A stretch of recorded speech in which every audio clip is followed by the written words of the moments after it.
এরাও শত্রু, মুখোশের আড়ালে।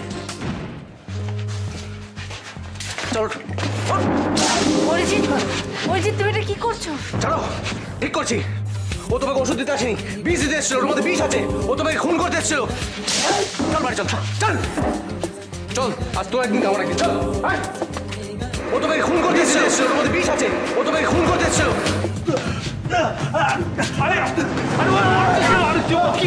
ওকে মারছিস কেন? মারছি কেন বলছি, এটাকে ধরে ও ছাড়বে না। এর সাগরের তা বাইরে আছো, এটাকে নিয়ে আসিস। হ্যালো মির্জা। হ্যাঁ আরতি বলো, কাজ হয়ে গেছে? লোকটাকে নন্দিনীর ঘরে ঢুকিয়ে দিয়েছো তো?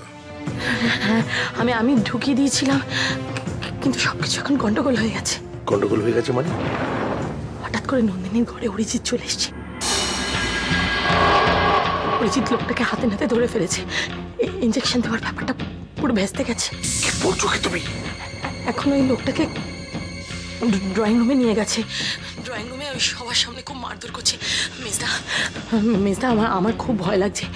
যদি ওই লোকটা ভয়ের চোটে সবকিছু বলে দেয়, আমার নামটা যদি বলে দেয় কি হবে মিসদা? আপনি কিছু একটা করুন না। সুমিত মুখার্জি। আরে আরে আরে সুমিত বাবু, কেমন আছেন? একটা কেস খেয়েছে, বুঝতে পারলেন না? আপনাকে তো ইমিডিয়েট বাঁচাতে হবে। কেস? কিরকম কেস? আরে ওই যে নন্দিনীকে ইঞ্জেকশন দেওয়ার কেসটা। দুটো মাস্তানকে ধরে ফেলেছে অরিজিৎ, বেদরা খেলাচ্ছে। এই আমি যাচ্ছি, এখনই যাচ্ছি, গিয়ে মাল দুটোকে তুলে আনছি। এরা নন্দিনীকে মারতে এসেছিল, এদের একটাও আমি ছাড়বো না। অরিজিৎ আমার কথা শোন, অরিজিৎ আমার কথা শোন। আইনকে নিজের হাতে তুলে নিস না বাবা, অমিতকে দেখে পাঠা। মাসিমা একদম ঠিক কথা বলেছে।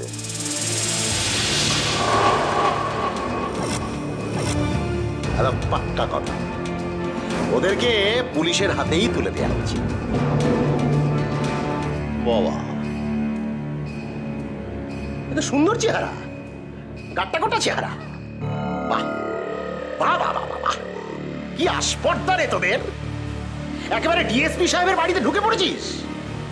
জানোয়ার কথা। আপনাকে কে খবর দিল যেখানে কোনো গন্ডগোল হচ্ছে? আপনাকে কে খবর দিল? না, কেউ খবর দেয়নি। খবর দিলে কেন?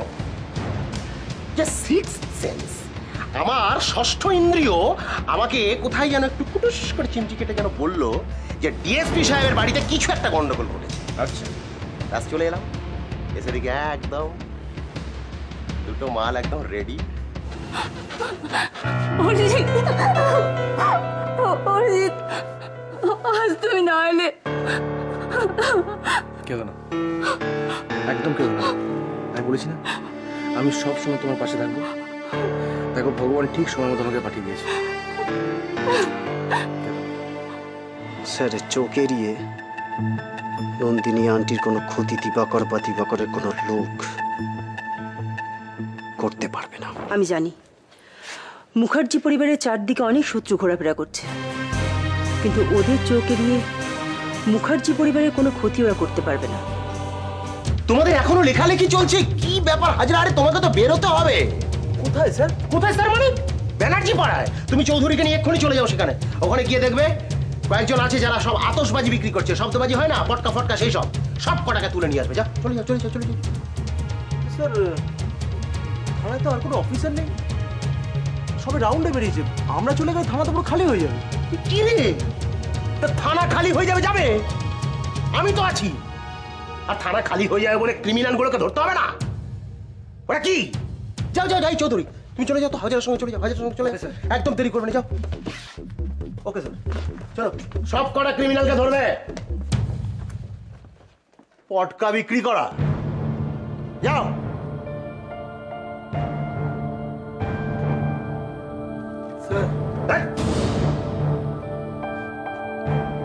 বলেছিলাম না চুপ করে থাকতে? একদম চুপ করে থাকবে। ছেড়ে দেবো, মুক্ত করে দেবো। সব কটাকে আমি একদম চিরতরে মুক্ত করে দেবো।